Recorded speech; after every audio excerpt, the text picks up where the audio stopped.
Hello, everybody. Welcome to ABL. We will be getting into White Lotus versus NFE shortly as the pro draft just starts. Let's see what the first ban is. Yeah, the first Zyra. ban's coming up. Oof. Zara ban. No, I don't want to Looking introduce pretty good. myself, Nick. Doesn't want to introduce. Well, I'll introduce both of us for each other. My name's Swift. I'm gonna be your color caster. And next to me, I got my boy Prophet, our play-by-play for the night. Say hello, my guy. I apologize. It's been a long day. I'm a little bit tired. Just like White Lotus, tired of seeing support players pop off. Apparently, as it's going to be two bans towards that role. Yumi and Zyra both off the map. NFE going to knock off Elise and Aatrox in return. Yeah, for any TFT players, that's a good knock to that demon passive right there. But in other words, Elise and Aatrox, both relatively strong in their respective lanes. You have Elise, who's probably the best AP burst like mates that you want if you need to pick someone AP in the jungle, and Aatrox, certainly a good pick into a lot of matchups in the top lane. And as far as White Lotus, they have been pinching support, going for the Zyra and Yumi, with Yumi being probably one of the better supports in the meta right now, even after consistent nerfs, and Sivir rounding out their last set of bans. I'm kind of surprised that NFE did go for the Aatrox man, seeing as how he did get a pretty significant nerf in the removal of his revive. I didn't see how that affected his win rate. I assume it dropped a fair bit. Regardless, we'll respect it anyways in the Vladimir. So NFE really hating those heal champions. Yeah, make sure to take that out of the equation. Vladimir known to be a powerhouse of a carry once he gets past the 2-item mark, and White Lotus locking in Morgana first. I mean, she can be flexible, going into potentially mid or support. Yeah, you could put it mid, you could put it support. If the matchup is good enough, you could put it top. Emphasis on could. I would never recommend it. And then there's the Karma, a support who could 100% go top, mid, or support. Yeah, it's currently hovered right now. She has been seeing a good bit of priority in a lot of teams' drafts, going first more often than not, and even then more often banned. She's definitely a great poke support and also able to be played in the top lane, as we said. Definitely is able to stall out a lot of laning phases and abuse the whole range versus melee aspect of her kit. Yeah, Then very frustrating. ADC lock-in coming in with Caitlyn, also extremely long range poke ADC. Yeah, I like NFE's pickup of the Caitlyn, not necessarily because I think she's a strong champion, but it also takes away the Caitlyn away from White Lotus, because the Caitlyn Morgana lane's pretty disgusting. And there's not a lot of bot lanes that can really deal with it. So being able to take away that comfort is really nice, and to get the Karma Caitlyn as well, it's a huge benefit for NFE in this draft so far. Yeah, just that potential of like being able to swap Karma wherever she needs to go, and then Caitlyn's always gonna just do relatively well into a lot of supports. White Lotus responding in with the pickup of Ezreal, who can at least farm from a distance if the lane gets pretty difficult, or at least starts getting poked out of lane by this Caitlyn. So not gonna give up too much in the early game. Can just opt for a more passive landing phase with that Ezreal pick. Yeah, the Ezreal is also a pick that a lot of people do run into the Caitlyn and the Karma. It's a very safe pick, as is the Corki, which is very good when you have Ezreal because it provides a normal ADC, so to say, rather than where the Ezreal it's kind of like an off-brand caster ADC. So now they have that consistent damage coming in from the mid lane and the Corki, which doesn't have a lot of good matchups. The only really good matchup right now against the Corki is LeBlanc or the Cassio, but NFE instead going to go for the farm lane and lock in the Azir. Yeah, Azir definitely going to be playing more towards that mid to late game spike where Azir gets multiple items and he just starts dealing an absurd amount of damage from range with the soldiers, because he's definitely not going to be able to get right on top of Ezreal nor Corki, especially with the Morgana right next to him and able to black shield somebody. So definitely going to be playing the long con with this mid lane matchup. And so far it's been, I don't want to say a weird draft, but a different draft than what I'm personally used to. They picked a good flex first pick on White Lotus. They picked up the Morgana. That could be mid. That could be support. They've kind of showed their hand here by locking in the Corki. Pretty clear that the Morgana is going to be support unless they do want to flex her top. And then they picked the mid lane relatively early instead of the jungle. And that could be punished pretty easily from either side, as we see the Sedge ban coming through already. Yeah, in the last couple bans, White Lotus lock in the Lux ban, taking her away, potentially pinching that support lane in the hopes that that Karma could be top lane, and then No Fear Esports taking out that Yasuo. He hasn't been seeing as much play, but he's definitely been seeing a bit of play, especially in combination with the Gragas, with that Gragas Yasuo bot lane. So I guess they decided to take the more devastating out of the two out of the equation for the time being. That will be a Nico ban, I assume it's allowed. Yep, Nico ban in spot for the last ban for White Lotus, just didn't get it in time, or sometimes the hover just doesn't work. But hey, that's pro draft for you. Last coming in, we've got Nocturne in the jungle locked in for the side of No Fear Esports. The Nocturne is a really weird pick, honestly. I mean, I think it could be a decent pick. It's definitely going to help trying to just get on top of these 80 carries, or at least like this Ezreal and Corki, which can be extremely long range at times, especially after that rapid fire spike on Corki. So it has its uses, but it's definitely going to be awkward trying to get a stun off on either of them. I mean, the fear off with the Morgana next to them more than likely. I think the biggest fear to me with locking in the Nocturne when you have the composition that NFE is running, they have the Caitlyn, which can fight all right in the early game. She generally wants to wait for the mid to late game power spike, and you have the Azir, who really wants to wait for that mid to late game power spike. And it's so weird to pick a heavy damage jungler or an early game jungler like that who wants to snowball, because once this Nocturne hits late game, he probably won't do enough damage, nor will he be tanky enough to frontline or dive into the backline. It seems like kind of an odd pick, but if they go for an aggressive top laner, it could really work out well for them. Yeah, it's like they'd have to pick someone that could deal with this Urgot. And yep, in the answer at Gnar, can definitely use that whole advantage of being range versus melee here, definitely against an Urgot where his passive only works around a certain area around him. Can definitely either outpoke him or out-sustain him, because what I was looking at is that No Fear Esports definitely needs some sort of engage on this team. They can't just send Azir into the backline to just get an engage off onto somebody, and Nocturne being a primary engage for a team is definitely not the best idea. So having someone like Gnar who isn't going to sack the lane like a full tank's going to do, like an Ornn or a Malphite, but also having that engage that this team seemed to need during this draft seems to be a good pick on my end. What I'm really interested to see, and you could do this before when Azir's ult would, you couldn't jump over it. So what a lot of teams haven't done is the Gnar Azir combo, because Gnar Azir works very much like Vayne and Nivea or Poppy and Nivea, and that you throw up the wall and then you knock people into it. So if No Fear Esports could successfully pull off the ping pong of the wall, that would be a disgusting team fight from them. And I know I'm kind of jumping the gun here with that thought. Yeah, but if they could somehow get that off this game, I'd really love to see that. It's a clip-worthy moment when that happens, man. I'm really hoping that was a thought process with the Gnar and the Azir. I don't think it was. I think it was just Gnar goes pretty good into Urgot, Azir scales well. Let's run Azir and Gnar. Yeah, I think they could definitely make some team fighting happen with that. I mean, you have the Karma with this Caitlyn. Having that extra movement speed is definitely going to help Caitlyn be able to kite, especially against this Ezreal and this Vi, who are certainly going to be able to find a way to get on top of them. And then just having that front line with Gnar and Azir with that combo, like you said, they can definitely make a team fight happen playing front to back with this. So it's definitely going to be interesting to see how they can play around this engage that White Lotus has. I think my biggest fear so far for No Fear Esports going into this game is that they don't have a strong front line necessarily. The Gnar can be beefy for sure, and you can also build the Nocturne beefy, but you don't really have the front line that Azir Caitlyn loves to have, right? The Caitlyn could peel for herself a little bit with her traps and her net, but that's it. Azir has the dash, he has the Emperor's Divide, but at the end of the day, he's kind of screwed if somebody could just jump on him properly like the Vi. So I think No Fear Esports really has to try to snowball their lead early. Otherwise, White Lotus just wins the front to back and destroys them. Yeah, they definitely have to be able to give the space up for Caitlyn to be able to deal some damage into these team fights, because she's like those champs where she has that weird scaling on an ADC where she's pretty decent early and abuses their range, but then she kind of dips down in the mid game, and once she gets her items back up, she's starts becoming a team fighting menace.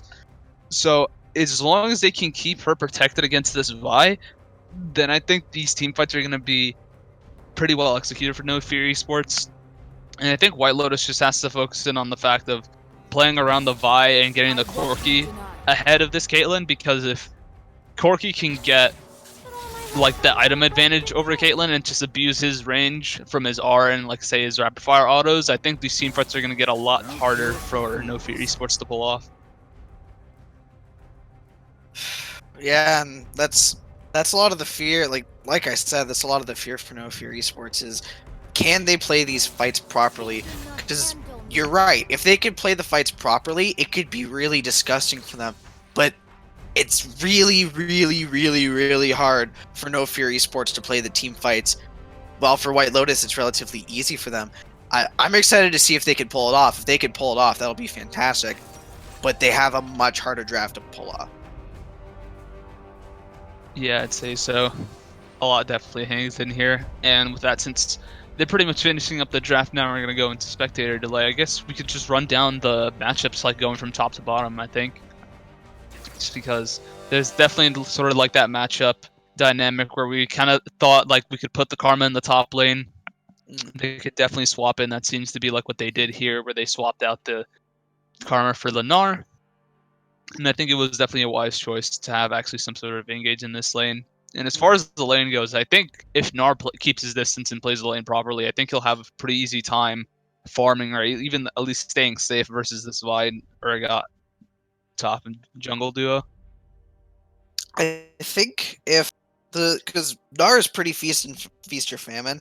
I think if he could survive the early game against the Urgot and abuse the fact that he does have a range lead over a champion that really likes to use their range, he can stay away from the Urgot, avoid the Vi ganks, and if he can do that, he can go into the mid game nice and strong. My biggest problem is that I don't know the 2v2 properly. I don't know the Urgot Vi Nar Nocturne 2v2.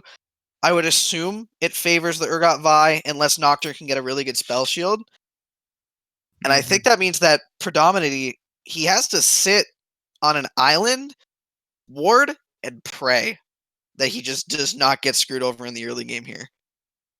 Yeah, it's gonna be up to predominantly to just be able to sit there and soak up as much pressure as he can, because Urgot definitely has kill pressure, at least to my knowledge, more so than Nocturne. So when I'm looking for the jungle, I'm looking at Nocturne to be able to go towards mid lane, potentially get some ganks off at like level 6 onto Corki. I think Azir ulti is definitely going to be a lot more beneficial in the situational than waiting for Gnar to get up into his rage and transform. So I think that's definitely where he's going to have to be looking for, at least if he wants to start getting ahead in that sense. Mm-hmm. And they can play a really weird team fight where Gnar and Nocturne sit in the front, and they do a weird backline dive and they get everybody busy, and then they let the Caitlyn and the Azir jump on people. If they could do that successfully, that would be pretty disgusting.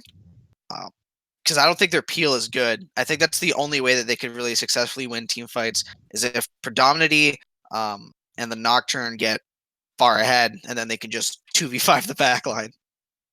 Yeah, I think that's definitely something that we're going to have to keep our eyes out for. Also, another thing to keep your eyes out for is voting for which team you think is going to win this series, as we do have a voting system where you can bet on which team is going to come victorious in this series. And with that voting, at the end of the season, there is a leaderboard that we keep track of that you can see on the stream. And the person that is at the top of the leaderboard by the end of the season gets $10 worth of PayPal. So be sure to put your votes in. The voting is going to close in a bit before the series is over, no doubt. So keep those votes in. And with that, we're going to be going into a spectator delay in a bit. So we're going to go cut to a short break, and we'll be right back once we load into the game.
Hello, everybody. Welcome back to No Fear Esports versus White Lotus. White Lotus on the blue team and No Fear Esports on the red team.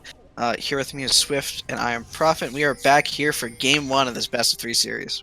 Yep. Teams are readying up. They're coming in. It seems like they're going to opt for more so of a 5-point start. Definitely don't want to take any chances. First game of the series. It's a best of 3. So the less mistakes, the better. But it looks like there's going to be a little bit of a topside invade. I think they might. Yeah. I think what they're going to do is they're going to try to walk in for that the Raptor push board. Yeah, they're going to potentially try to catch someone out. Yeah.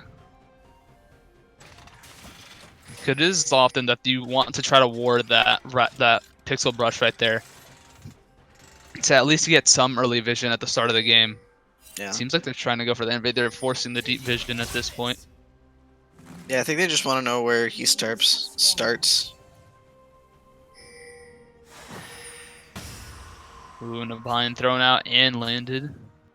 Taking out a good chunk of Musho Guso's HP, about half HP before the buff even spawns up. Another Q nearly landed as well. Gonna be a little bit of a poke between Jock and his opposing laner. Looks like the Corki gonna take the worst out of the trade for now. Did not actually start the corrupting potions either, so RE10 gonna have the best of the sustain in that matchup. Yeah, coming out with that extra pop. We're going Doran's blade. Doran's ring. But seems as though both junglers are starting up in their respective red side jungles. Yeah, it should be a relatively normal start. Everybody going for the red side, into Krugs, into Raptors, then farming up their blue side. Very nice, simple game. Nice and simple. In the meantime, you have the bot lane shoving out Caitlyn. You already know she has the power to just shove out lane. She's usually in control of most of these lanes. Not until Morgana starts her soil. She's not going to have the ability to push.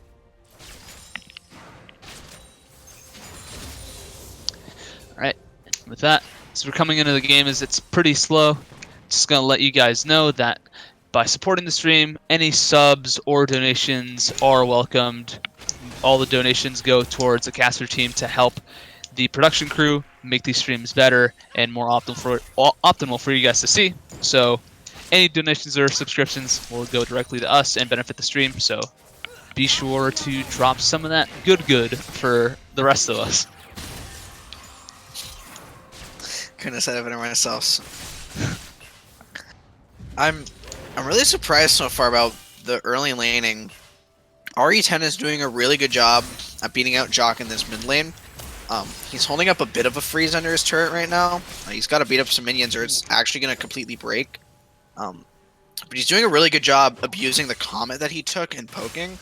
Personally, I think the lethal tempo would have been better since there's so many beefy champions on the other side. But he's really abusing that comet and he's kind of proving me wrong. And maybe I should consider comet more now. Possibly. I know a few of your players that like to go a bit, more experimental with their runes. Sometimes I see electrocute, sometimes I see lethal, and here we're seeing comet. So they obviously have their own uses. Yeah, Azir's one of those champions who just gets to use so many different rune sets. Hail of Blades is fine, electrocute, lethal tempo. Comet is alright into some matchups. This isn't one that I personally think is the best matchup for it, but everyone's different. Yeah. Down on the bot side, it really looks like No Fear just pushing in on White Lotus's bot lane. A really good CS lead as well for Road. Yeah, CS lead slowly mounting up and creeping up as well. Loki Dosi forced to take it back, but the benefit of having that teleport early on Ezreal definitely saves him a lot of miss CS in this early game. It's probably one of the worst situations you can be in if you're sitting in that lane with heal, unable to back without losing about a wave and a half's worth of minions. Yeah, Loki definitely very happy he took teleport this game, able to farm up that wave with relative ease, should be able to take up that next wave, but K-Man trying to look for a gank here. Ree might actually walk up, look for a little bit more poke down into Jock. He's got the blood in his eyes. He's going to look to respect it for now. The gank should be called off, but K-Man he really wants this Azir. Yeah, you have Jockey sitting there pretty low in the mid lane. A couple autos from his soldiers will do the trick, so. Ooh, is able to spawn out the. Ooh. The fail flash from K-Man, and that is extremely unfortunate. Ree was able to just walk away from that. Ooh, but meanwhile in the top lane, Force Flash came out of there, and that should be a kill. Yeah, kill going out to Podemini. I keep mispronouncing his name. I'm gonna get it at one point. Prodemnity. It's gotten to you, Prodemnity. There we go. This will be the last time I mispronounce his name. But first blood going over to Prodemnity. Definitely going to be some nice gold in his pocket. And D-Dog responding with an early Ninja Tabby. Definitely doesn't want to get abused into this in this lane. The camera didn't move. But yeah, so right now, small gold leads mounting up for the side of No Fear eSports, especially coming in from that first blood. And those early CS leads have definitely been shrinking a bit, especially after that TP from Azrael. So yeah, Loki is, like I said before, extremely happy he took teleport into this lane. It is the Morgana support, so there's a lot of safety in the lane in the first place, so taking teleport isn't really that risky. But he's definitely glad that other people thought about it, and that he gets to use their knowledge. But yeah. So right now, you've got the wave shoving it up in the top lane, and Prodemnity, he's making use of that phage and those boosts, getting off those extra autos onto D-Dog. But he is falling a bit behind on the CS. At least the kills are making up for it. D-Dog did actually go for the Ninja Tabbies first as well, which is probably really annoying for Prodemnity, considering that the only way that he could really trade is through the Ninja Tabby. But I think if Prodemnity just answered it with his own Ninja Tabby, I think he'd probably make D-Dog cry. So I'm kind of surprised he went for the Phage. Yeah, sometimes having an extra bit of movement speed would be nice, but I would agree. Having that, those Ninja Tabbies would definitely help versus D-Dog and the K-Man. Like, just both of them dealing that physical damage and those auto attacks. Definitely come in handy. Ooh. 1v9 potentially coming in for a gank that sides against it. Not much else he's going to get out of it. Yeah, he did try his best there, went in for something a little bit greedier. Did not work out for him so far. And we actually see Prodemnity walking down and looking for a ward. Oh, and a good solo from the K-Man as he sees, this is a slow game. Let's just do the dragon. Yeah, for most of the time, they, at least from this point where Lokidosi had TP'd back into lane, they were able to get the wave shoved in towards NF side of the lane, and it made it that much easier for K-Man to actually take the dragon at that point. And once he saw that he was mid lane, 1v9 was not going to be able to contest it. Oh, but in the meantime, look for the 1v1 here. Walk it out for it. He does get the lethal tempo proc, the fear, the autos. And he might have caught K-Man at a good time, chasing him down on that little shadow path, and he will get the solo kill in his own jungle. No, in the meantime, he got Prodemnity roaming down the mid lane, throwing out a Q. Ooh, and some nice trading out there from Reed 10. Baiting out the W, pretty much attacking his mana pool at that point, forcing out the back from Jock.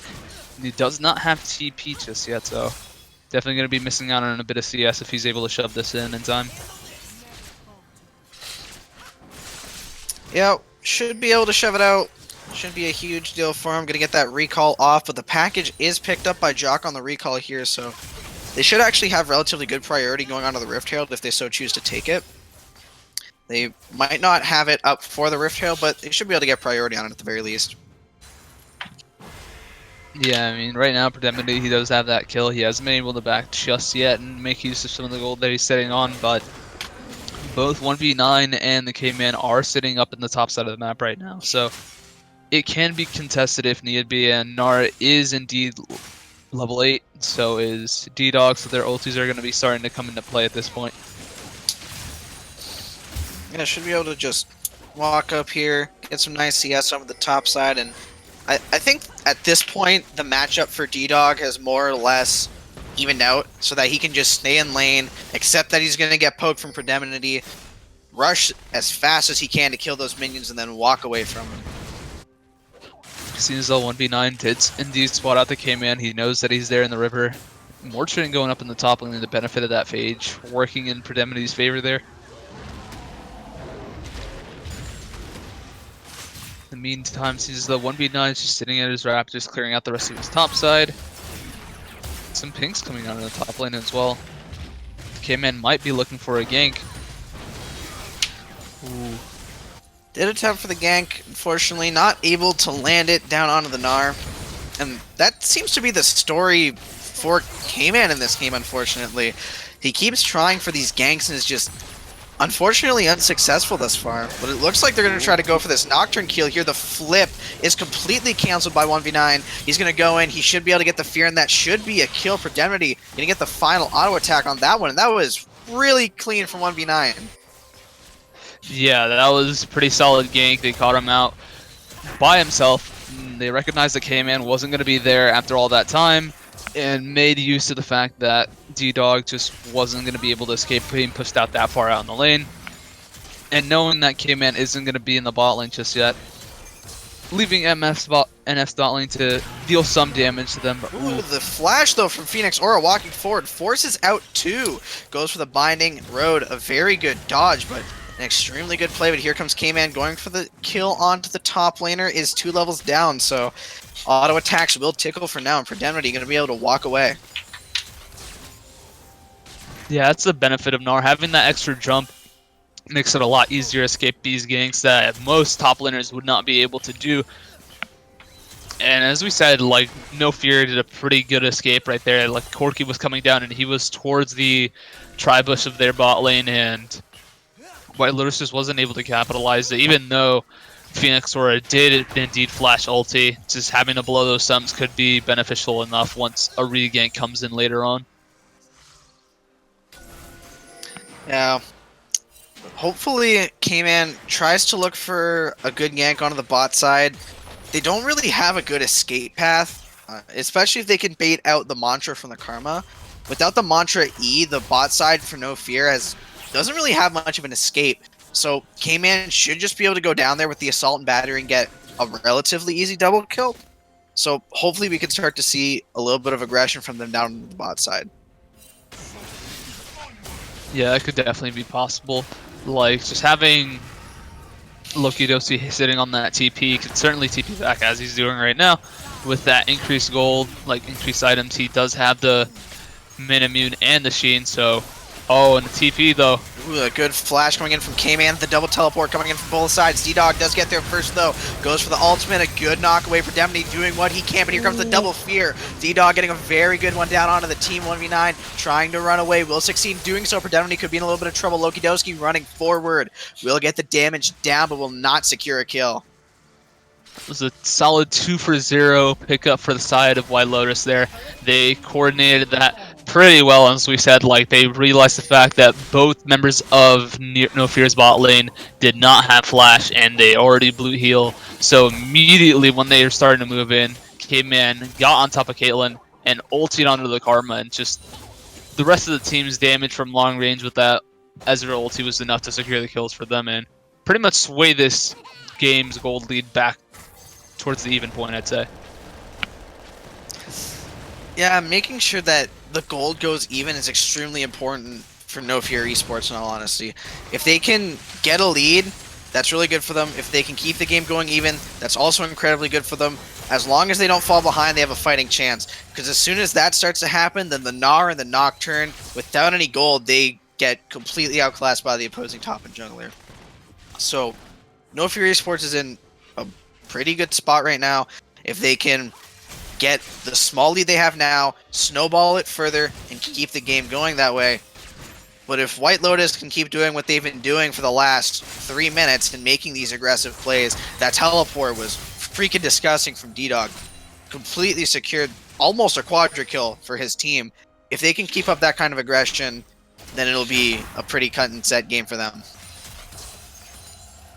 Yeah, it's up to White Lotus to make these moves, as you said, that No Fear essentially just has to sit back and scale, and they just have to make sure that the lead that they have, or maintain the fact that White Lotus doesn't have that much of a lead at this point, is all they really need to do right now. I mean, you have the Gnar, he's sitting at his Black Cleaver Ninja Tabby, so he's getting tanky as he needs to be.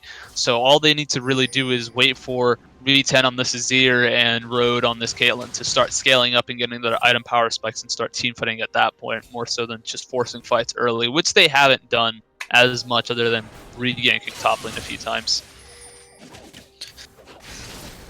And I mean, honestly, reganking top lane it's been working pretty alright so far for the side of No Fear eSports. If they want to win through that round, get Predemnity going to the point where he could just 1v2, I don't see a problem with it. I actually kind of like the idea of the Nocturne just thinking, hey, I don't really like this D-Dog dude, I'm going to go kill him again, and trying to see how that works out for them, because so far it's been working out pretty alright. But there's K-Man soloing Drakes. Yeah, again, as we say, he's like takes advantage of the fact that you can just hop over the wall. He isn't going to be spotted, and even if they got spotted, the rest of his team in the bot lane were able to shove out the wave for one of the few times that they've been able to shove out this bot lane wave against this Caitlyn. They're putting it to good use, and Jock, he's sitting there. He's already got a Triforce. They're just farming up in the mid lane, as you said it was going to be a farming lane. That's all they really need to do for right now. They're getting a lot of these dragons and early objectives. Getting these early objectives is really important for them, in all honesty. If K-Man can continue to just solo these Drakes uncontested, and if nobody from the side of No Fear eSports feels like warding the dragons, then I think White Lotus is pretty damn happy to just continue picking them up over and over again.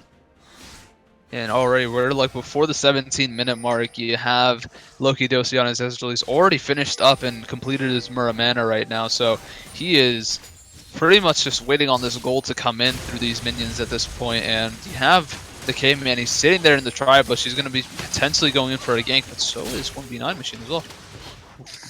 Yeah, forget about 1v9 Machine. Predemnity trying to take his title, beating up D-Dog in that top lane fight. And, you know, I say that D-Dog can't actually auto-attack him back, but nonetheless, Predemnity doing a very good job at abusing his range advantage. Yeah, as we said, that Phage definitely puts in work against a lot of these immobile, or at least less mobile top laners, especially in this point of the game, where he hasn't finished his item yet. Urgot is still sitting. The binding from Phoenix Aura going in. Here comes K-Man. The flash forward from Phoenix Aura forces the flash from Mucho, and K-Man should be able to just walk away, clear some wards. They might look for the tower here. First Blood Tower has yet to go down. Looks like White Lotus is going to try to push forward to it. And it seems as though No Fear eSports is trying to fight for it in the mid lane and giving up the bot side. They're actually rotating the Karma into the mid, trying to look for this. They could look for the all-in here. Looks like they're going to choose not to, but 1v9, he's going forward. He's going to go for the ult. The Paranoia comes through. Does get the fear of the auto attacks. There is the claw. Going to be able to take down D-Dog there. Looks like this bot tower has also fallen. Yeah, D-Dog just unable to make do with what he's got. I mean, he's already relatively low, and then he had to deal with both the Gnar and the Nocturne coming in. And Nocturne, once he's on top of you, it's hard to get away and cancel out that fear. Like, Flash isn't going to be enough to detach yourself from that, and so it's a sad thing to see that D-Dog's just been falling down 3 times because of a Nocturne gank. In the meantime, though, you have the Rift Arrow going down relatively quickly. Oh, K-Man forced to use the Assault and Battery, and that was a very weird interaction, but NF Road doing an amazing kite job. Oh my goodness, the traps! Road completely outplays K-Man there. Yeah, it's like for a second there, I almost thought it's like, dang, rip for Road, man. He wasn't able to get the E over the wall, but it was towards his benefit. I mean, he's able to get those traps right in front of him and just output a bunch of that Caitlyn damage, which is really relying on those trap placements. Yeah, Road doesn't... Yep. In the meantime, after that, as that play was transpiring, we did indeed get a new subscriber, Milky Cereal. Thank you very much for subscribing to us. Definitely going to be helpful for the producers, such as me and Nick. I'm no producer, but definitely Nick is, and it was by Choice Prime. Either way, much thanks. looks like Loki gonna get beat up here on the top side, gonna get shot. Here comes Prodonymity, he's walking forward, throws out the Q. Here comes the Nocturne though, going in for the Paranoia, trying to do a little bit more damage. He does get rooted up, and there's the turnaround kill, the Arcane Barrage. Loki Dosi is able to get this kill. The 2v2 is going extremely well at F-Road. Able to get another kill with the trap, gonna go for some auto attacks. Mucho Gosu running away. Here comes Jock, gonna get a nice rocketed auto attack. There's the Sheed proc. That is so far a win for the side of White Lotus. I am happy to take a 1 for 4 any day of the week. Yeah, no, that was pretty solid turnaround right there. Like, I mean, just looking back at that, you had I'd say a bit of overcommitment coming in from the side of No Fear right there, like having the Nocturne going in so deep, and both him and Nor got caught inside of the tower range, and that pretty much spelled their doom, and not anticipating the fact that Morgana, she's always going to have some sort of Zhonya's on her at some point in the game, and just that overcommitment was way too much for them, and that easy cleanup for both Corki and Ezreal right there. Yeah, unfortunately, a little bit of a falter Unfortunately, a little bit of a falter there for No Fear eSports. White Lotus is able to get the best of them, and the best part about it is that they got the kills on the right people. Jock got his first kill on the Corki, extremely important for him to scale, and Loki on the Ezreal, who's going to go for the Ludens, an extremely expensive build, got a lot of bank out of those couple of kills. Yeah, it's definitely going to be beneficial for him. Like, he's got so much gold sitting in his pocket, and then you have White Lotus, who does have control of all 3 of the dragons that spawned up until this point. So at first, it was like, okay, 2 Cloud Drakes, I mean, they have their benefits, definitely going to be helpful for someone like Corki or Ezreal to move around the map, but now you have an extra Infernal Drake sitting there, and it definitely makes up for a lot of the kills given up in the early game. Not only because they made up for the kill deficit that was previously on this favor of No Fear eSports, but now they have the gold lead, which they didn't have at any point in the game prior to this.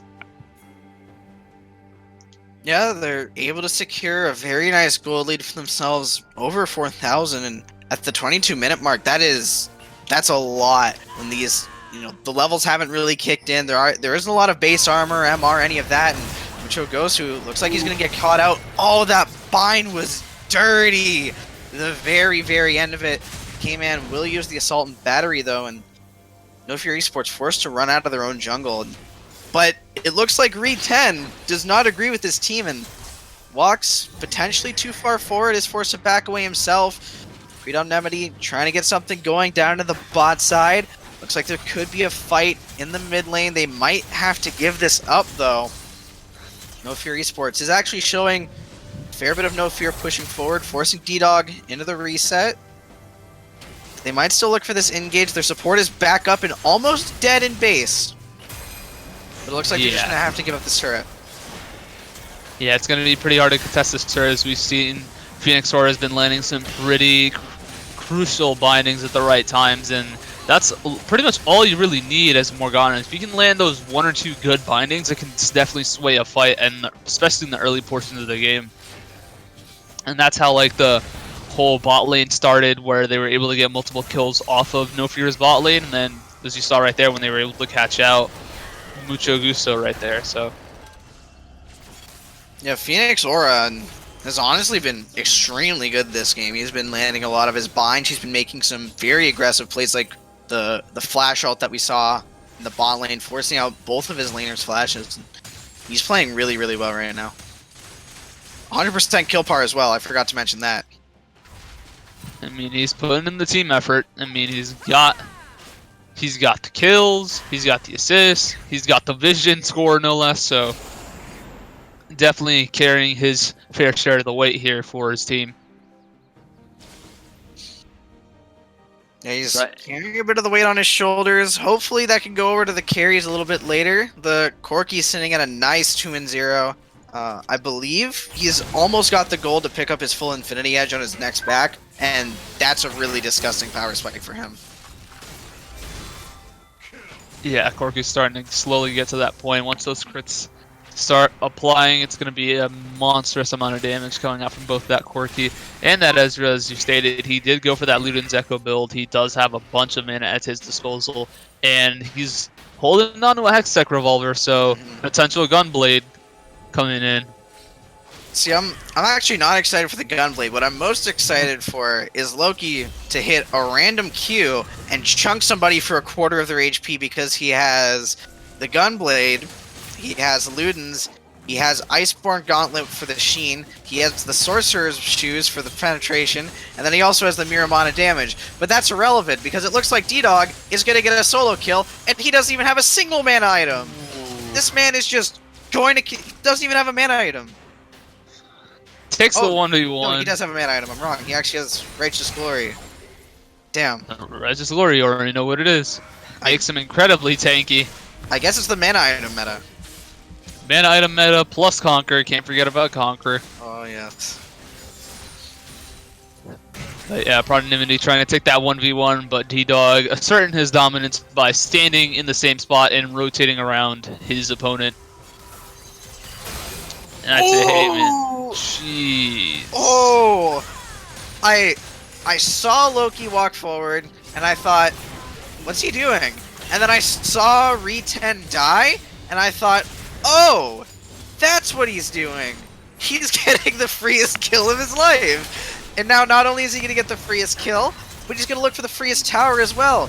The damage from the W on the Ezreal build, when you have this much AP and you're this high of a level, is nuts. Like, he's just destroying turrets and he doesn't even have to do anything. It's like Caitlyn, except he's safer. Yeah. It's a lot of benefit with Ezreal. If you can play him like to a high level, he's definitely going to be more beneficial than Caitlyn. That's an insta-kill!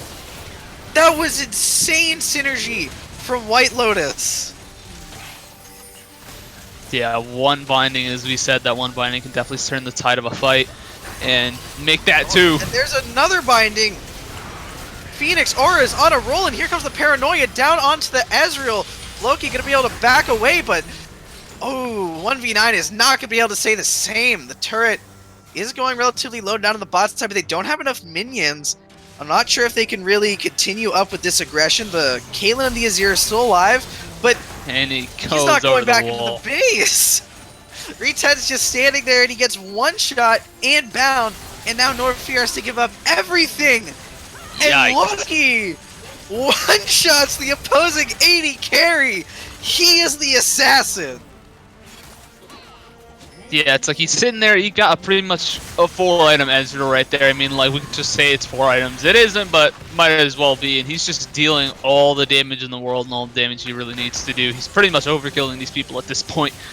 Once you get to that spike of Ezreal, when you finish that 3rd item, it just becomes a monster if he's able to land skill shots at any sort of reliability. You know, there are a lot of Ezreal builds in the past that I've never liked. I didn't like the double tier build. I didn't like the blue build, but I gotta say, even when I'm playing against it, I really love the new AP build. It is so funny to watch people, including your own teammates, just get one shot by an ability that didn't even exist before. Yeah, it's just like, hey man, you see this ability, it's called my Q, it's like on a 1 to 2 second cooldown. It does like maybe a third of your HP if it connects. Yeah, but that's not the important one. It's this other one that goes through minions that can't miss and that I can always proc, even with an auto attack. That's what's gonna kill you. Yeah, that's the part that does the 2/3 of the HP. Yeah, it's the Just 1/3 the that's extra bit. 2/3, but it doesn't really matter because 1v9, he has no thirds of his HP bar left. That's the jungler gone for No Fear eSports, and White Lotus is just gonna walk up and they're gonna take the Baron because who's gonna stop them? Yeah, White Lotus putting in the work right now. They're definitely in full control of this game, not only in kills, but also gold lead, as they have just taken the Baron. And in the bot lane, potential 2v2, 2v1. Take a little bit of damage here. Is going to pop his own W. The stun, extremely unfortunate. Another stun. D-Dog might actually be able to outplay this. I've seen Urgots do more crazy things, and there he goes. He goes for the flash. Actually, he's not done yet. He's going down into the cover. He gets the double kill. That is D-Dog. Pop it off on that Urgot pick. That was nasty. And Loki, and he doesn't like the ADCs out of his Nexus. And he's going to send it right back. And that should be White Lotus just running it down and ending this game. Yeah, that should be White Lotus game right there. That was a pretty well played from D-Dog. You can't underestimate the Conqueror he got in any situation. And shout out to the rest of White Lotus for putting it together, especially Loki here at the end. Should be game 1 going over to White Lotus. And, you know, it was a little bit shaky at the beginning. It didn't look too hot for them. And then Loki said, hey guys, I'm still alive. And then he one-shot anybody that he looked at. And Phoenix Aura said, hey guys, I'm also part of the 2 people in the bot lane who are still alive. And he landed every bind I saw.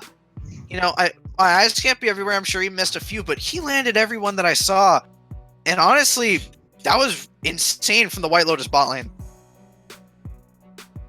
Yeah, it was a pretty solid game at first. Like, they were giving up a couple kills here and there, especially on the top side, but over time, especially controlling those waves and that great TP gank that happened over in the bot lane, it was just once they got control over the game, it definitely just swayed into their favor, and there was nothing much else No Fear could do about it.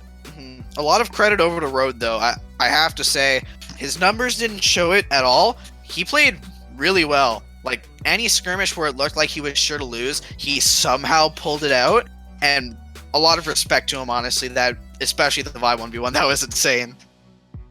Yeah, so with that concludes the first game in this best of 3 series. White Lotus takes the first game and is 1-0 over No Fear eSports. So we'll be going to a short break, and we'll be right back once we get ready for the lobby of the second game.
All right. Welcome back, everybody, to Game 2 of No Fear Esports versus White Lotus. White Lotus currently has the 1-0 lead.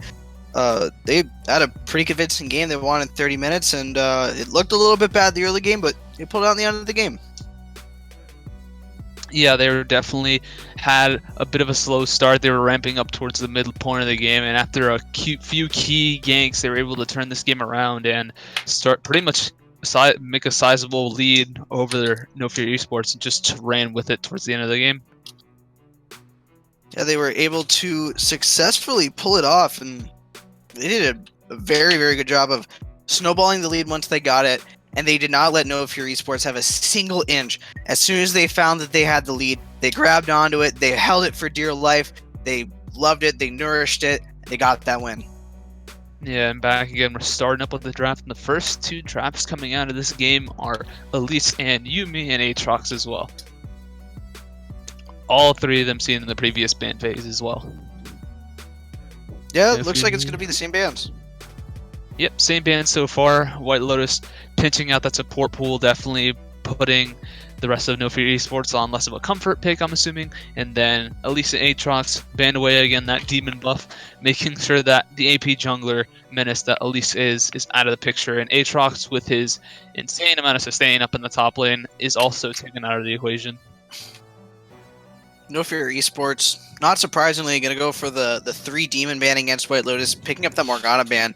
Honestly, Phoenix Aura looked disgusting on that pick, and as sad as I am to see it go, I'm also really happy that No Fear Esports was able to see the amount of comfort that Phoenix Aura had on the Morgana and just get rid of it. And White Lotus is actually going to put 3 bans on the support pool. Oh. It looks like they accidentally started Champ Select. But yeah, so far, the 3 support bans, as we saw, and Morgana once again with Phoenix Aura putting that commanding success on that Morgana in the previous game, definitely worthy of a ban. And No Fear Esports picking up that Ezreal, taking it away from Loki Dosi, as he also pretty much carried the game there in the last game with that Ezreal towards the late portions of the game. I think he racked up like 8 kills or something, like double-digit assists. It was ridiculous. Last game, I think Loki had single digit, but he was 10-0. That's for sure. I think it was like 10-0-7 by the end of the game. That's what it was. It was like 10. It was like there was a 10 there. I was like, was it kills or assists? Either or. Regardless, Loki looked really comfortable and disgustingly clean on the pick. But the problem with the Ezreal is that if you pick the Ezreal, then the enemy team picks the Kai'Sa, because that's the counter pick. And not only do they get the Kai'Sa, they get the Kai'Sa Nautilus.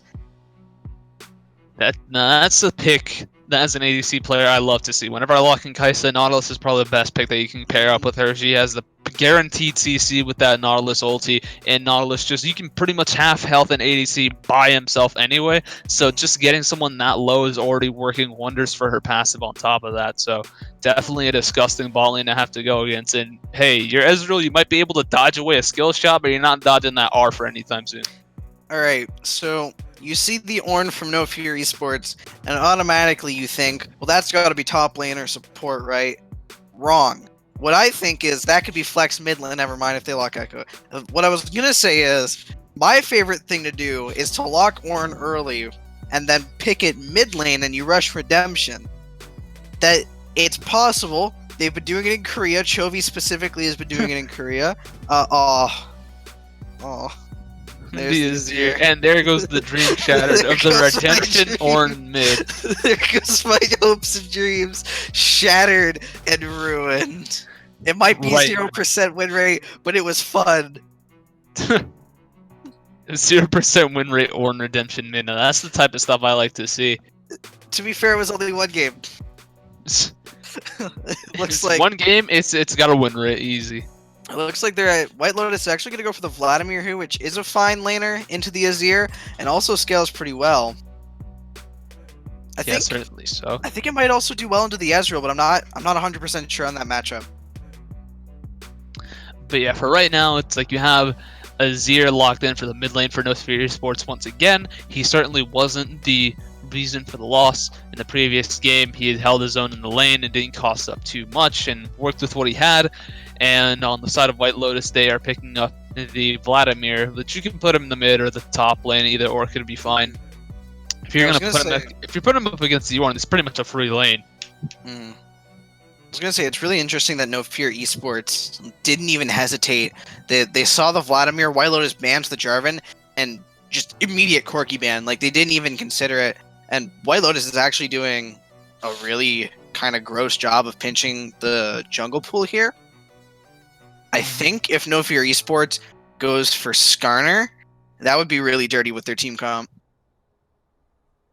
Yeah, Skarner could be a pretty big threat if it gets picked up right now. We're in such a weird jungle meta right now where like Jarvan and Sejuani are back, and because Sejuani's in the meta, Trundle's in the meta. But like after Jarvan Sejuani, it gets kind of murky in the puddle. And so I think when it gets murky, that's when Skarner really starts to shine. I think that No Fear could actually really, really abuse the Skarner Azir combo, especially in the mid lane. You ult the enemy laner for the gank, you pull him into the Azir, you put him as close to turret as possible, then Azir shuffles him under. That's a pretty disgusting combo. But yeah. So yeah, as we're going into the last couple of picks, the last ban from No Fear Esports was not locked in, but it was indeed mentioned to be Sylas. So imagine that as a Sylas ban. We can move on with life. Next, White Lotus lock in Yasuo. So again, keeping up that flexibility that could either go top or mid if need be. I would not be opposed to putting that against an Ornn. It can definitely be a detriment against Ornn because I am pretty sure that Yasuo wind wall blocks Ornn's ultimate. But Yes. hey, with the coding, you never know what might run through it this time. Orange. Now, I mentioned the Skarner, but Skarner actually has two names. There's Skarner and then there's Rammus. And then there's Rams. They're basically the same champion, but Rammus is a lot better against Yasuo than Skarner is. I really like the Rammus pickup here from No Fear Esports. I also want to point out that we have seen Nautilus jungle before. So this could potentially be a Nautilus jungle flex. I also think that Poppy destroys Yasuo, and I totally called Ornn support. Oh man, if that is an Ornn support, then that's something. Alright, I will be looking forward to it. Ornn, you can pretty much put him anywhere. If you ask somebody like LS, he can even fit in the jungle. So I mean, you never know. It's like, it seems like my assumption is that they're gonna put the Rammus in the jungle, and then Poppy's probably gonna be top lane. And then for jungle, White Lotus is locked in the Lee Sin. They said, hey man, you're playing Rammus, you might be a 80 Champ's worst nightmare, but definitely not in the early game. So I'm guessing White Lotus is going to take advantage of that and let the rest of his team scale up White towards Lotus their items. Like comp is so ballsy, and I love it because I think that it works pretty well. Even going into the late game, the team composition still works. What Lee Sin can do is Lee Sin is essentially the ripoff of Lee Sin. Yasuo is basically the baby the baby version of Yasuo Gragas. Because if you have Yasuo Gragas, then you know you've got the body slam, you've got the ult. But now all Lee Sin does is he ward hops to the laner, kicks him, and prays to God that he and Yasuo can one shot. Yeah, I mean, he's also Lee Sin to Poppy. Yeah, you have to worry about that Poppy. There's like half the team has a dash, like essentially half the team has a dash. You have the Kai'Sa ulti, you have the Yasuo E, the Lee Sin ward hop.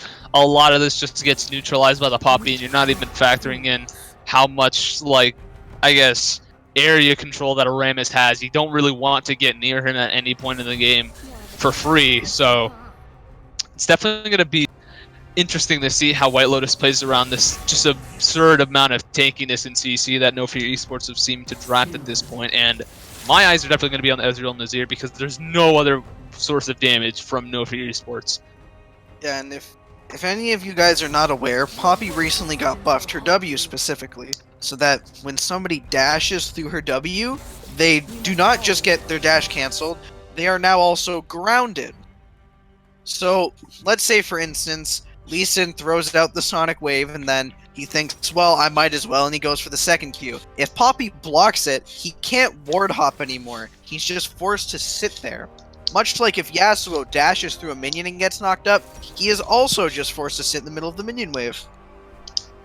Yeah, so pretty much think of it as just a perma Cassio. Well, like not perma, but pretty much a Cassio miasma, but just follows you no matter where you go for a good 2 seconds.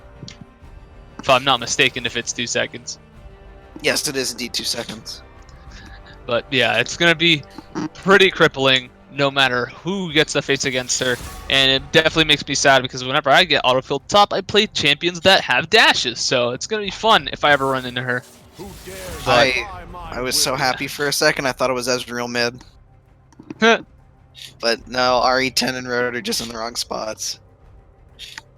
Man, if that was the case, that'd be something. I remember before the Ezreal build got popular, I think it was like back in like season 7 or 8 or something. I'd just sit there and I'd just spam AP Ezreal mid, and then just like swear up and down that it had worked, and then like lo and behold, like half a year later, it's just like actually being built, and I'm just like, oh shit.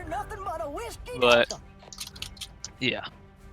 That's neither here nor there. As the teams lock in, it seems to be confirmed that it's going to be Yasuo up in the top lane and Vladimir in the mid lane. They might swap, I would assume, because it'd definitely be more beneficial for like Yasuo to not be near that Poppy or having to lane against that Poppy. But if push comes to shove, they could potentially swap out and maybe give either laner a better opportunity to win. But yeah, coming into the game, it seems as though that Road is indeed going to take TP this game. He's definitely going to be looking at this. Yeah, he's definitely going to be looking for that TP up in the early game. And Loki Dosi seems to be going for the same mindset. He's going to be going for that TP as well, catching up those minion waves, catching all that EXP that could be potentially missed in the case of a gank. You know, Rammus coming in for a potential gank, and Poppy does indeed have TP, and that'd be the worst thing to have to deal with as a Poppy TPing behind you. So,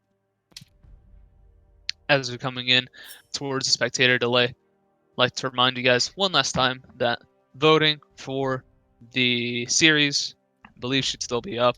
Should be closing relatively soon as we're coming in for the second game. So be sure to put your last few votes in if you have not already. Yeah. So here, 5 minutes left on the voting, so be sure to get them in just in time before they come into the game, and then you'll be entered in for the chance of getting to the top of the leaderboard as the season ends, and whoever ends up at the top of the leaderboard does in fact get $10 worth of RP. So make your bets. Is White Lotus going to go 2-0, and or is No Fear Esports going to do the reverse comeback? That'll be up to you guys to decide. With that, coming into the spectator delay, just going to be looking in drafts one last time. For the side of White Lotus, you have D-Dog on Yasuo on the top lane. You have the K-Man on Lee Sin in the jungle. Vladimir for Jock in the mid lane. And then you have Kaisa for Loki Dosi ADC. And Nautilus support for Phoenix Aura. And then for the side of No Fear Esports, you got Poppy up in the top lane for Prademnity. And then 1v9 has Rammus in the jungle. Road taking Ezreal ADC, RE10 going for Azir in the mid lane, and we have a support Ornn for Mucho Gosu in the support lane. So I think it's going to be a pretty solid game. I think for the side of White Lotus, it's definitely a lot more volatile of a comp. You definitely need to get some lanes rolling, I'd say, having some sort of damage up front to deal with all these tanks, because eventually Rammus and Poppy are going to become a big threat in terms of actually melting them down. So that's definitely something to be looking out for. And I'd say for the side of No Fear Esports, they really need to focus on getting either RE10 or Ezreal ahead, because as we saw, Ezreal in the previous game did put out an absurd amount of damage once he started getting to that 3-4 item mark. And Azir, even though he wasn't performing in the last game, he wasn't sort of that main source of damage that No Fear was looking for. Maybe this time he's able to get some kills, or at least turn that around and become the main carry that the team really needs with all this tank on their side of the field. So with that, as we're going to come into the spectator delay, we're going to take a short break, and we'll be back once we've loaded into the game for the rest of this series between White Lotus and No Fear Esports. We'll be right back.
Hello, everybody. Welcome back to No Fear eSports versus White Lotus. We're going to be getting into Game 2 very shortly. We had a slight little technical difficulty, but it's all fixed now for the most part. It looks like it's going to be a normal 5-point. For the most part, as Mucho Gosu a little late to the party, and the rest of White Lotus seem to be going for the invade. I mean, they do have an Nautilus, probably one of the stronger hooks in the game. Try to predict, Yeah, but unable. unfortunate. But I think at the end of the day, the hook is just a means to an end. They get the ward down, they get to walk away, and I think overall they're pretty happy with that. Yeah, a little mana wasted for some vision, definitely not bad at all. In the meantime, No Fear Esports do respond with their ward of their own towards that same spot in the Raptor camp area. Vision is key, as we all know. I think they're going to both spot out that K-Man is going to be starting red, and so is 1v9 as well.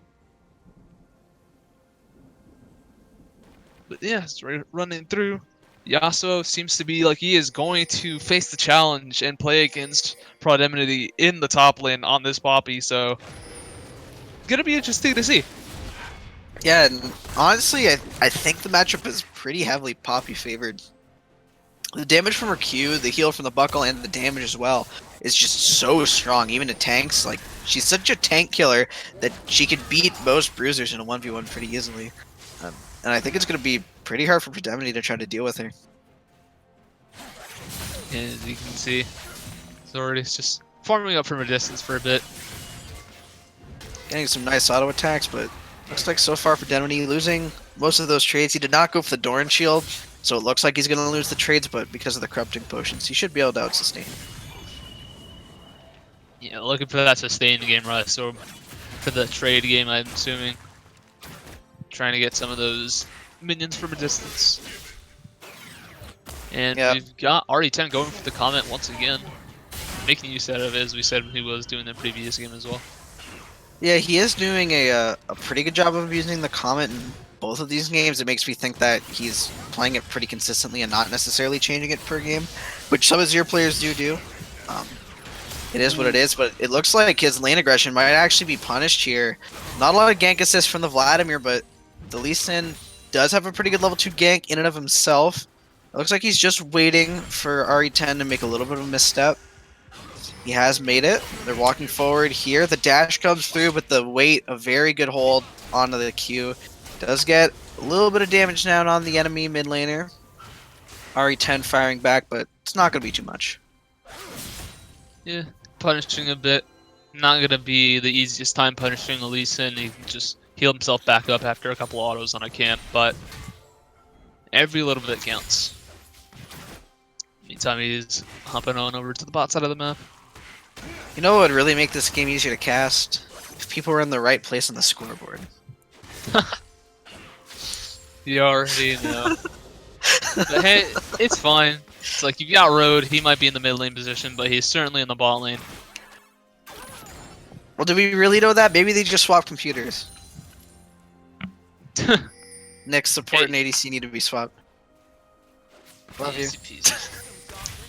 I don't want to call you out, I just don't know how else to say it. But yeah, so for right now, teams are going pretty even.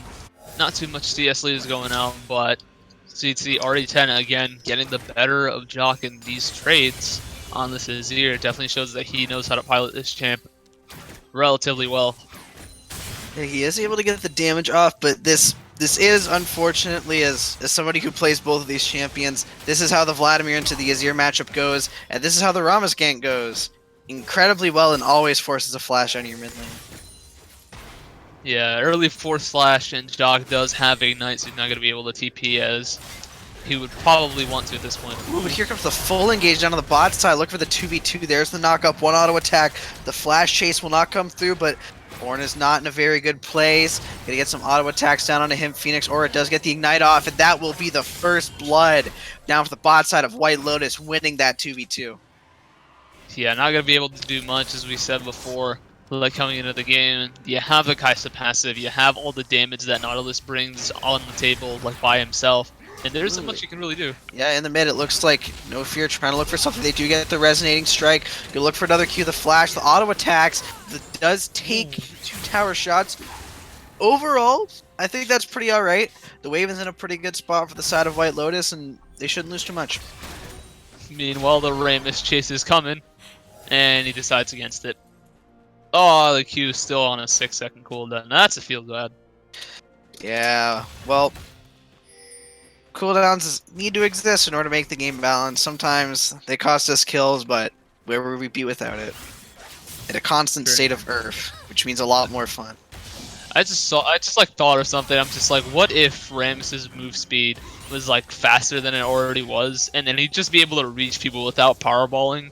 It's just like that walk animation towards everyone is just impending doom of a ton. What I always wondered was what it would be like if instead of Ramus gaining that Q movement speed for a second, right? He just kept gaining a little bit more movement speed. It doesn't matter though. They're getting the damage down to the Ezreal, down to the bot side. White Lotus able to pick up another kill here. Not going to push forward onto the minions. I still think that Ramos would be better if he just got more movement speed over the game. That's all I'm saying.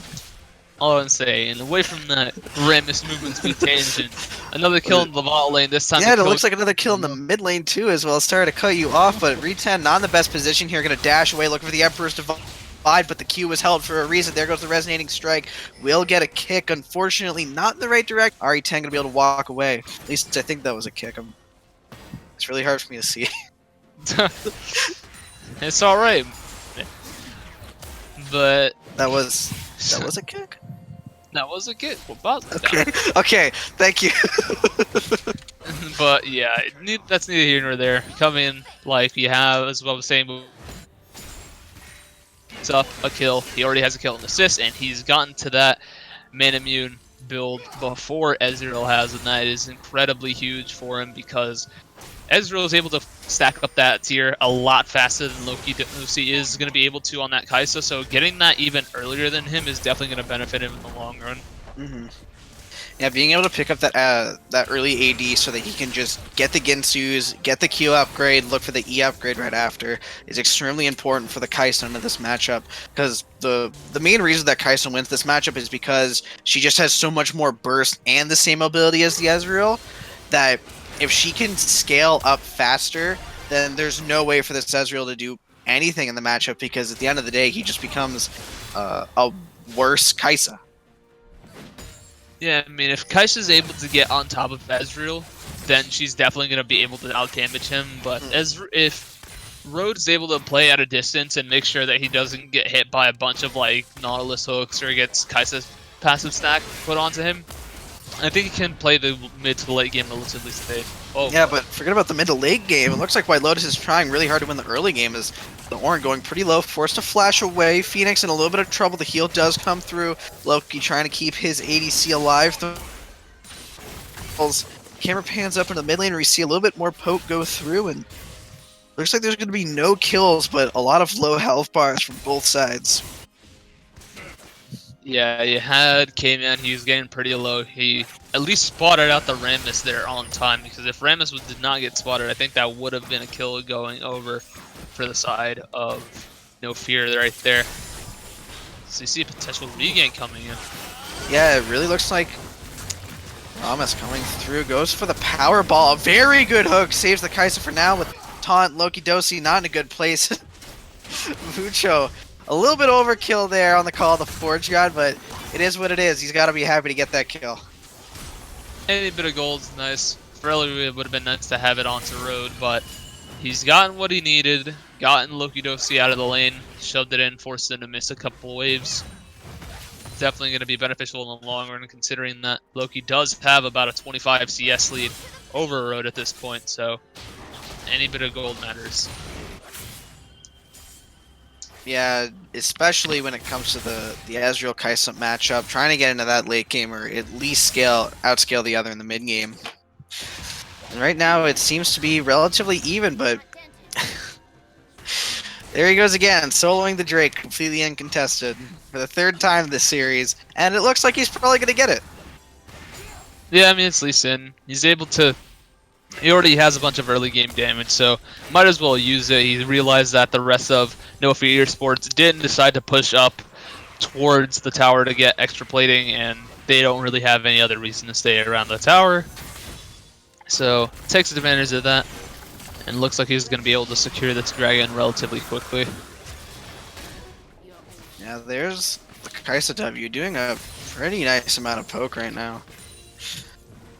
Loki throwing out those spells a little bit willy-nilly, but it doesn't really matter when he has the mana immune this early. He's able to get out the mana immune, start stacking it up, and the hook just barely misses out. But the K-Man. Yeah, and it looks like they're going to try to look for the full engage here. The kick comes through. They're trying to go down onto the Ornn, and Loki Dosi does pick up the kill down onto Mucho. Looks like they're trying to go up at this top side, though. The Yasuo not in the best position. Powerball comes through. There's the Chilling Smite, stealing that movement speed, slam into the wall, the taunt. Yikes. And Prodemity and his jungler getting insane amounts of CC down onto their enemy. Yeah, it's just that amount of CCs we were talking about where it's just like you can't really dash anywhere, and if you just get anywhere close to that wall, that Poppy stun just seems to last forever. Oh, but the Force coming out in the bot lane, though. Hey, here comes the teleports. They're trying to look for it here. Prodemity in a little bit of a bad situation, going for the knock-up call. The Forge God coming through. We'll get the knock-up down on the opposing jungler. He will knock him through, and he will miraculously survive. I was sure that Tower Shot was going to kill, but able to get out of there by the skin of his teeth. It seems like they're putting in work down in the bot lane, and... Ooh. Yeah, and in the mid lane, Jock really trying to show a little bit of dominance here, show some signs of life, because this is the matchup here. If he can get that combo, that should be the kill. The barrier coming through, though. RE10 trying to look for it. A very good drain here coming through from Jock, and both health bars very low. Just very low. It was a pretty solid turnaround from RE10, making sure that he didn't die. He used the shield and the barrier from his E pretty well, blocking out a lot of the damage from the ulti. This could be the engage down to the bot side, which we're going down onto the enemy Nautilus. Phoenix not in the best position. The Arcane Barrage is not going to be able to land on him, though. Ooh, but RE10 really low right now. Yeah, he's really low, and he's in a Vladimir lane, so he will not gain... He will not realistically gain any health, but the Vladimir, he's going to gain a lot of health. Jock should just be able to walk up at some point and just punish RE10 for being this far forward with absolutely nothing. Yeah, McSwide Citizen goes back. He's picked up. He has his Stinger. He has his Fiendish Codex, and he also has his Lost Chapter. So he's not gonna be short on the CDR, the mana department, anytime soon. But for Prodemity, he does use his W there, and he is going to get knocked up by the Yasuo wind wall coming through to make sure that he doesn't get knocked away. And it looks like Prodemity is just going to be killed here. A lot of damage coming through, and he can't throw any back. It's going to fall to D-Dog. On the bot side, they might be looking for the engage here. Bellow's Breath not going to come through, but here comes the call of the Forge God, the Rama's Powerball going through. The Chilling Smite will come through. A very good hook from Phoenix Aura. Should be able to save his ADC. A good knock-up.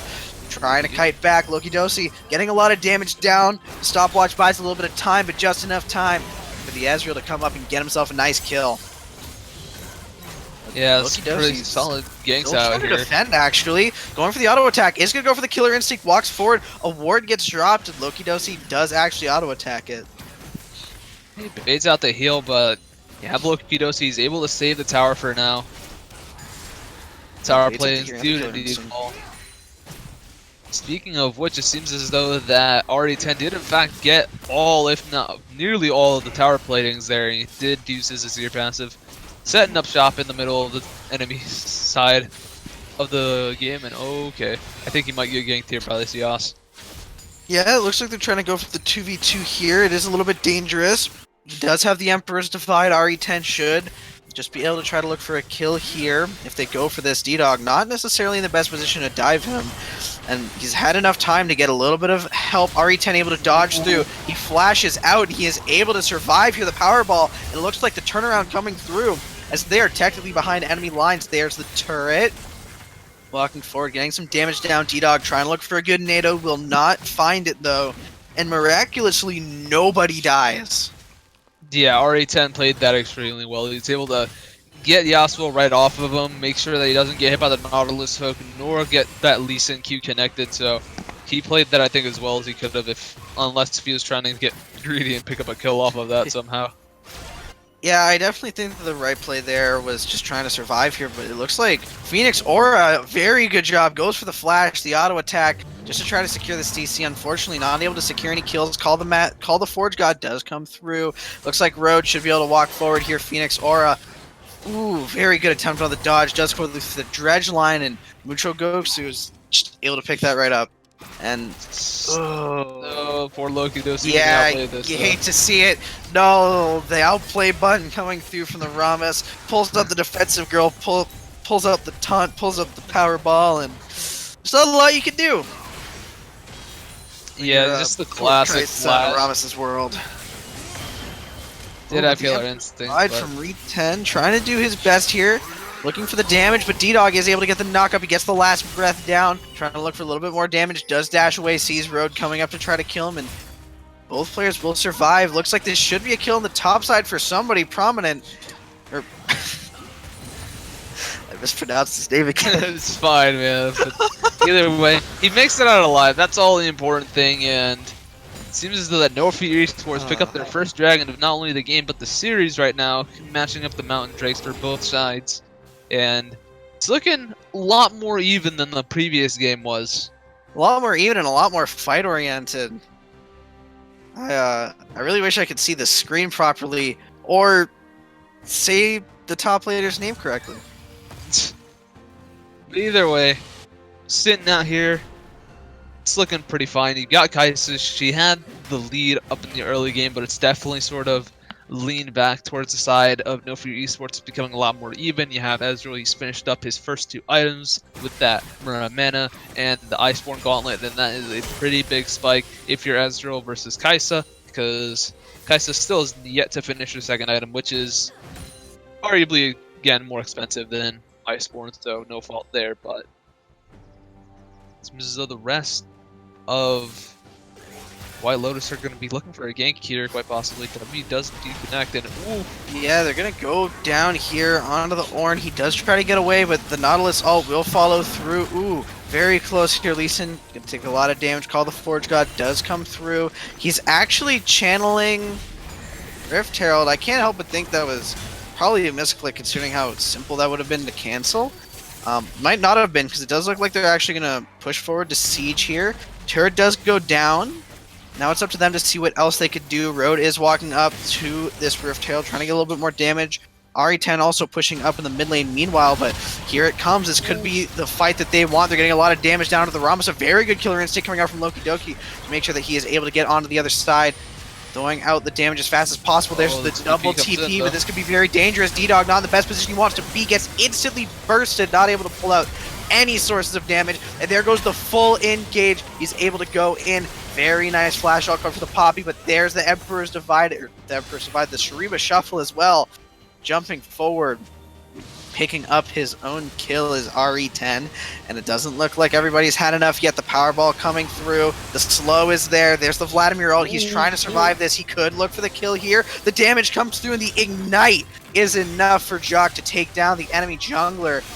And it looks like it's going to be it. No Fear eSports pushing forward here up on the mid side.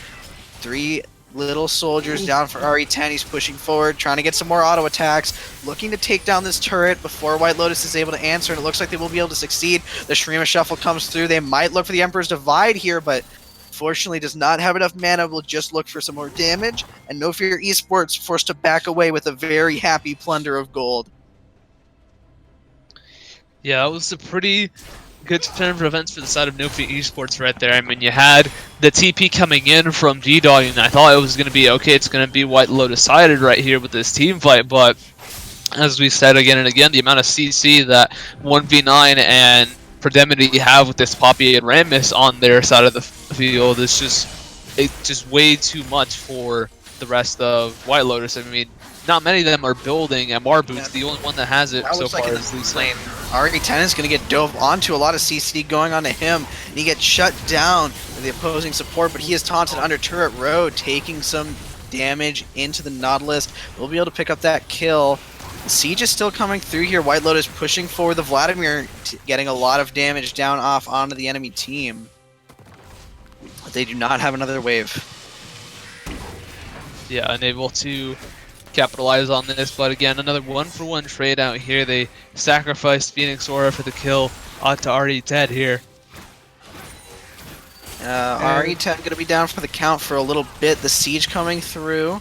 White Lotus will be able to push down for now. They should be able to get this turret relatively uncontested. It is just the bot lane for No Fear eSports, and White Lotus is going to take what they got and back away with it. Yeah, a lot of White Lotus are starting to hit their power spikes. I mean, you have Vladimir, he's slowly getting up to that point. He has his first needlessly large rod, hoping to get his second very soon, but you have D-Dog on Yasuo, he's gotten that IE and static shiv, he's got that 100% crit right now, and then you have Kaisa, who's finished stacking up her Mirror mana right now and has already finished her Guinsu, so she's getting the items that she needs at this point. So I think in the next couple of minutes, a good fight for them would be beneficial, at least for trying to turn the tides of this fight, because it seems like it's slowly going to the side of No Fear eSports as of right now. Yeah, No Fear eSports looking good for them right now, but do note that in the early game it looked good for them, and then they sort of falter in the mid game, but it seems like they're able to successfully transition it now. They've kept their lead. White Lotus has kept it even, but No Fear eSports has definitely not thrown anything. Looks like they're actually going to give White Lotus up another dragon as RE10 pushes forward up in the mid lane. Yeah, you have Podemity, he's got his Sunfire Cape, and he's finishing up some MR items to deal with that Vladimir, and he's just sizing up to be a decent threat up in the side lane. It's not going to be someone that you can't leave uncontested to just split push, so he's at least preparing for whoever is going to be sent up towards top lane, whether it be Kaisa or Yasuo or even Vladimir, to have to contest them. Yeah, and the first thing I noticed is that D-Dog committed to the Ninja Tabby and the Infinity Edge build, so he's not necessarily looking to split push. If he was, I feel like he would have gone for the Bloodthirster to try to sustain, so it seems like he wants to try to fight and to get his team in a good position, which I think really synergizes well for the Vladimir damage. And if they can get a good, strong engage, it can put them back into this game, but time is running a little bit short. The ticking time bomb that is the Azir, that is the Ezreal, is... just take it away. Yeah. So, as of right now, it's like, just winning on this like perfect team fight sort of scenarios. Like you were saying before, you have the Nautilus where his ulti is definitely going to benefit Yasuo, but at minimum it's going to hit one person, maybe two or three if they decide to get clumped up, and that's sort of an ideal scenario that they're going to have to look for a lot of these team fights, because they have that upfront damage, and they do have a lot of it, especially coming now with that Spellbinder coming in from Vladimir. Yeah, and speaking of a lot of damage actually coming down from D-Dog, as he does get his armor penetration from the last wisp, or the last breath. He's going to try to go for it, but unfortunately just all the CC, and he doesn't really get to do a whole lot of damage if he just has to sit there. Does pick up the QSS though, so he's learned his lesson. Yeah, QSS is going to be pretty difficult to have to buy that early. It just neuters a lot of the damage, spending so much gold on a pretty much necessary item at this point. So when you have to sacrifice all that gold, it's either go for the damage or go for the utility, and at least now you can get best of both worlds. Just took a couple of deaths to make up for it. Yeah, the biggest problem I feel for D-Dog is that... Ooh, never mind. Oh, the Sonic Wave does not hit the Call of the Forge God. Comes through. Is he able to try to help his teammate? Or gonna be forced to back away. I don't know how I keep getting those mixed up. RE10 just getting a bit caught out there.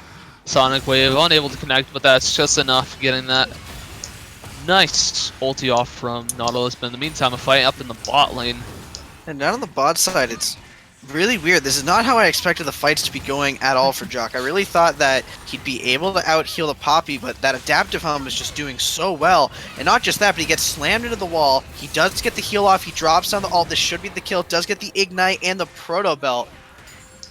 Jock is able to successfully deal his sustained damage and get the kill. And now it looks like he might actually bait the enemy support here as well. D-Dog does get the Q. Road goes forward, does no longer have a dash. Flash coming through as well.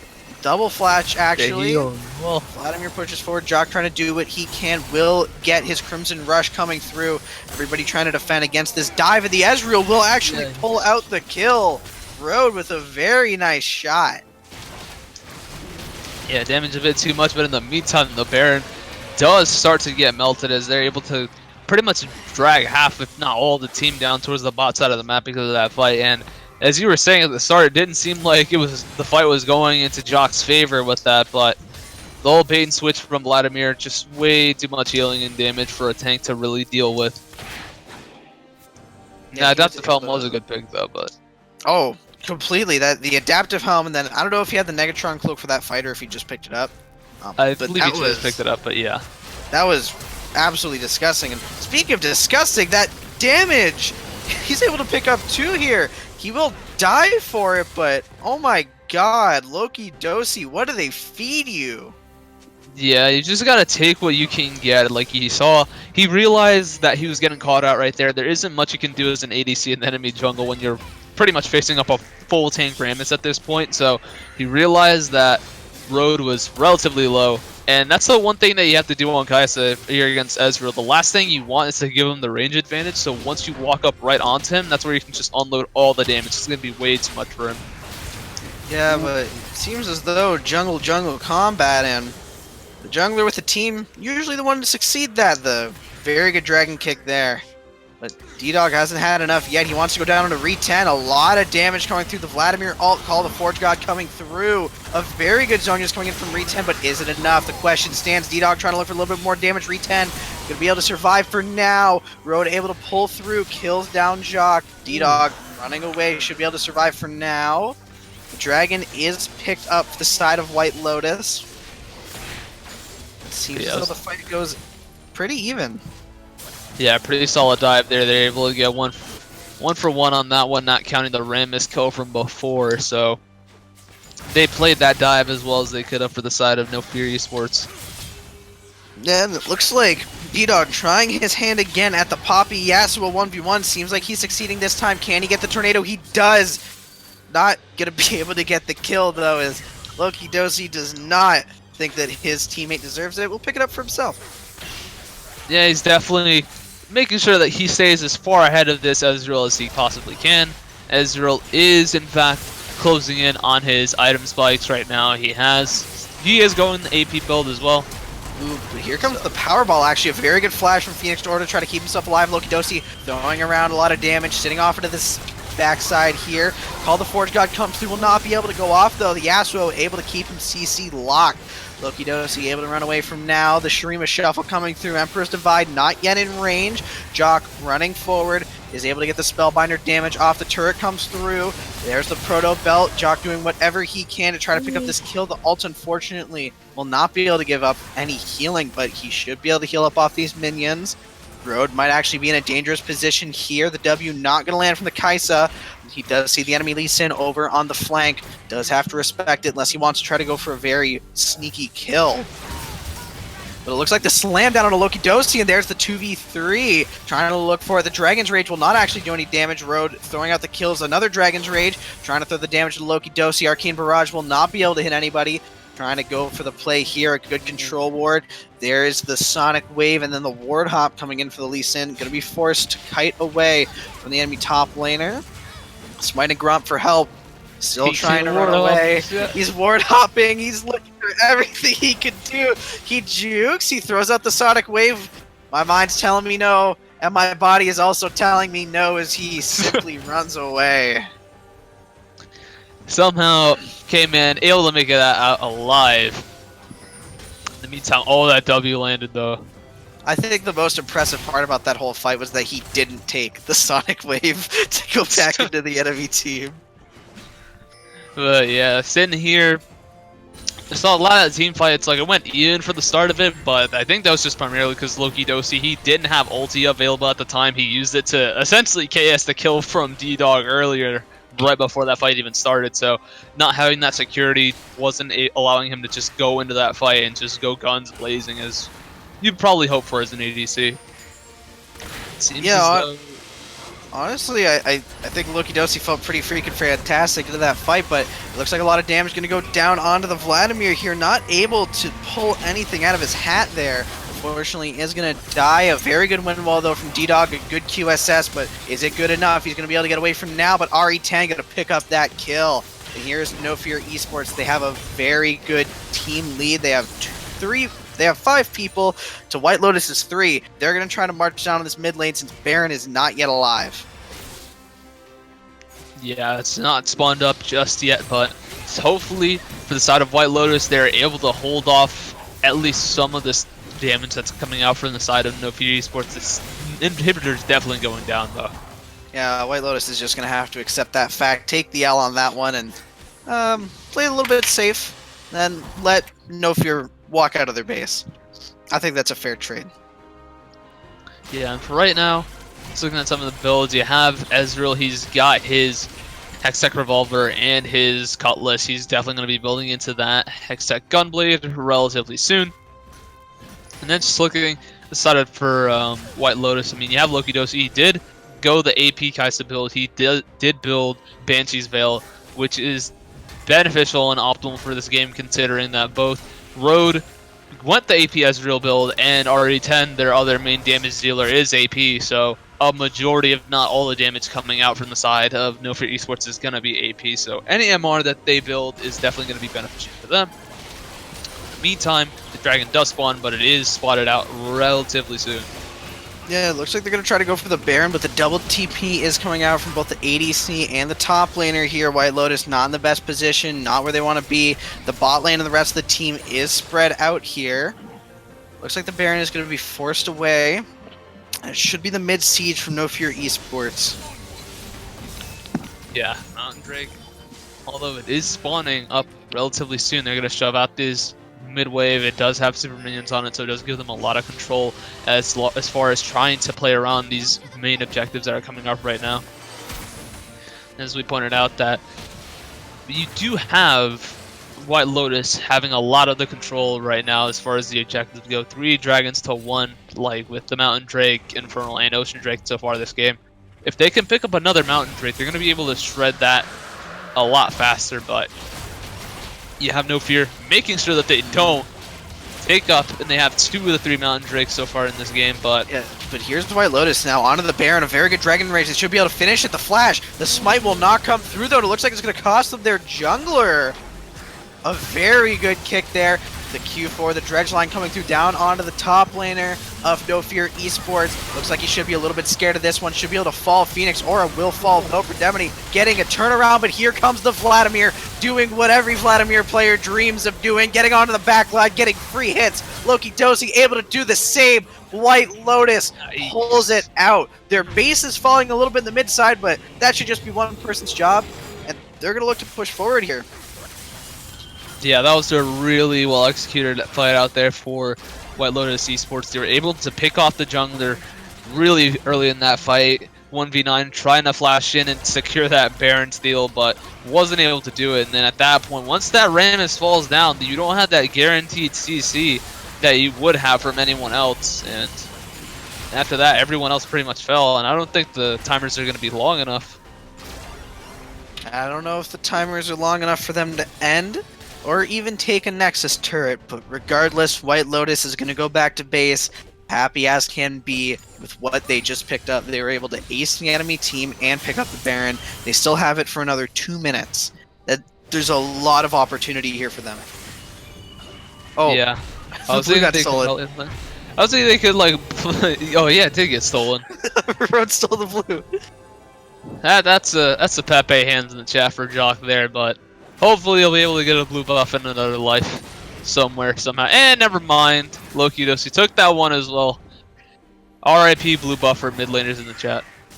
But, as I was saying, I was thinking that they were going to at least try to force out another tower, or at least grab a tower to the Nexus at that point, but Rammus spawned up. Not enough time.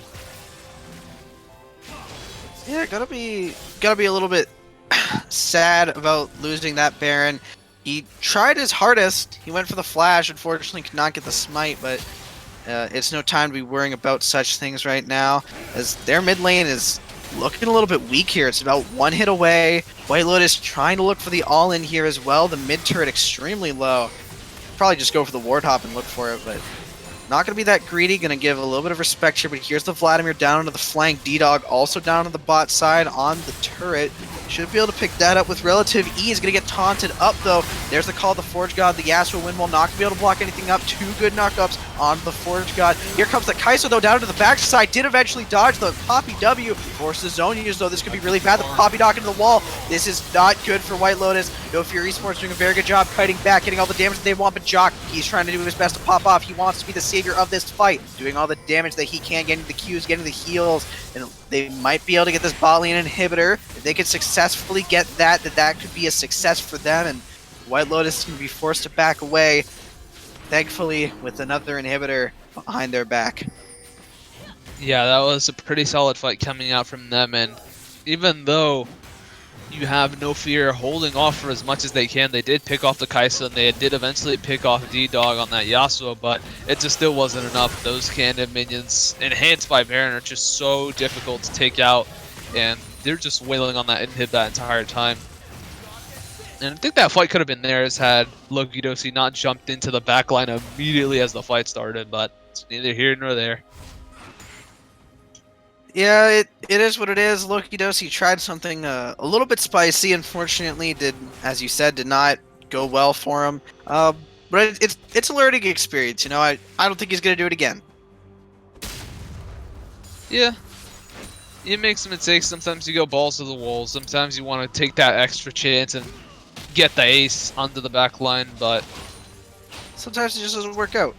Sometimes it just doesn't work out. And you know, when it doesn't work out, you learn.